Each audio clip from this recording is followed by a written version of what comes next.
बच्चे शास्त्रीयता के उस तर्ज को लेकर आ रहे हैं और एक के बाद बच्चियों ने जो भजन गाए और उसका जो सुर साधा और उसी के साथ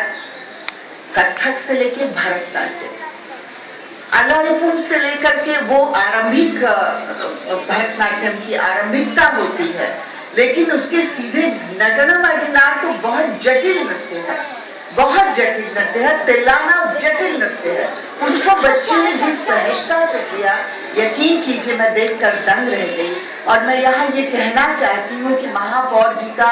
या रत्नाकर लाल जी का जो सपना है और जो डॉक्टर गोस्वामी जी ने भी यहाँ कहा है कि सचमुच गाजियाबाद शहर को धनियों का शहर माना जाता है और ये माना जाता है कला संस्कृति तो वहां से बहुत दूर है। वो अपने बच्चियों को नाच सिखाते नहीं है, नचवाते हैं दूसरों को। तो मुझे लगता है इसीलिए बहुत कुछ बहुत दूर है, बहुत कुछ हमारी पहुंच से बाहर है। सच संगीत नाद ब्रह्म, ये सचमुच में जिस घर में संगीत की परंपरा छोड़ दीजिए, अपनी बच्ची को पहली बार संगीत की आरंभिक शिक्षा के लिए लोग भेजते हैं तो वो कहीं न कहीं नाद ब्रह्म को अपने घर में स्थापित करते हैं। दूसरी बात ये है कि किशोरी आमोणकर को आप लोगों ने सबने सुना होगा कभी न कभी। सुमिति उटाटकर मेरी पड़ोसन थी मुंबई में, जहां मैं पत्रकार नगर में रहती थी। सुबह 4:30 बजे एक आलाप शुरू होता था और वो आलाप तमाम मूर्तियों के साथ जिस ऊंचाई को पहुंचता था, मेरी नींद खुल जाती थी इस आलाप के साथ और मुझे लगता था मेरे भीतर और कुछ नहीं गूंज रहा है, सिर्फ उनकी आवाज, उनका स्वर, उसका उतार चढ़ाव, आरोह और उसके साथ फिर ये ख्याल आता था अब बच्चों को उनका टिफिन तैयार करना है और स्कूल के लिए उन्हें भेजना है। मन इतना शांत होता था और उसके साथ साथ मैं सोचती थी काश मैंने भी संगीत की शिक्षा ली होती, लेकिन शायद मैं धन्य थी कि मेरे पड़ोस में स्मृति उटाटकर रहती थी और किशोरी ताई से, किशोरी आमोणकर ताई से तो एक बार एक इंटरव्यू के सिलसिले में बात हो रही थी। तो अभी जब डॉक्टर गोस्वामी ने कहा कि जो अनाचार, अराजकता, भ्रष्टाचार ये सब जो फैल रहा है ना, कहीं अगर संगीत घर घर द्वार द्वार में समाया हुआ हो तो कहीं न कहीं आदमी खुराफातों में अपना दिमाग नहीं लगा सकता। नई पीढ़ी के लिए ये इतना जरूरी है और आप देखेंगे कि फिल्मी गीतों ने जिस तरह से हर घर में हर व्यक्ति को गुनगुनाने पर मजबूर किया है। फिल्मी गीतों को हम ये नहीं कह सकते, आज का जो फिल्मी संगीत है वो सचमुच में एक ऐसा मन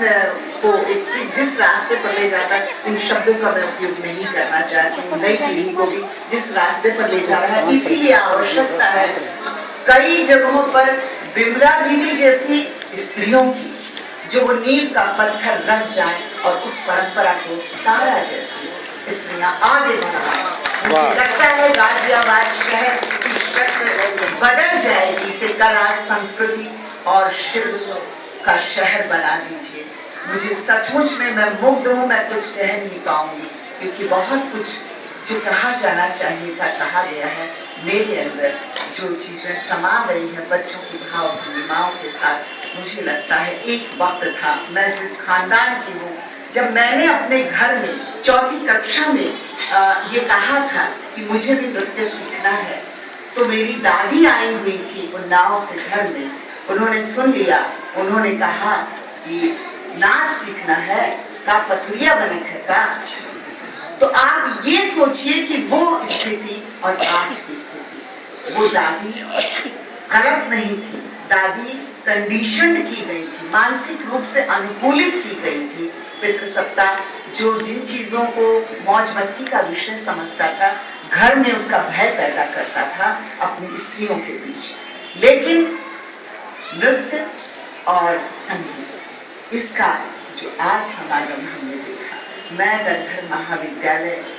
की जो परंपरा विमला दीदी ने यहाँ डाली, उसको जो आगे बढ़ा रही है रत्ना और सभी बहनें मिलकर के, और उसके साथ साथ गाजियाबाद का यहाँ उपस्थित हर नागरिक कला संस्कृति के यहाँ प्रतीक पुरुष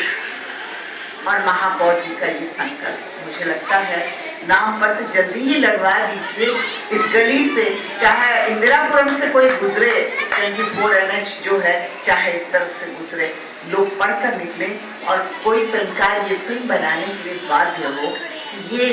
उज्जैनी कहाँ से पैदा हो गई। वाह वाह,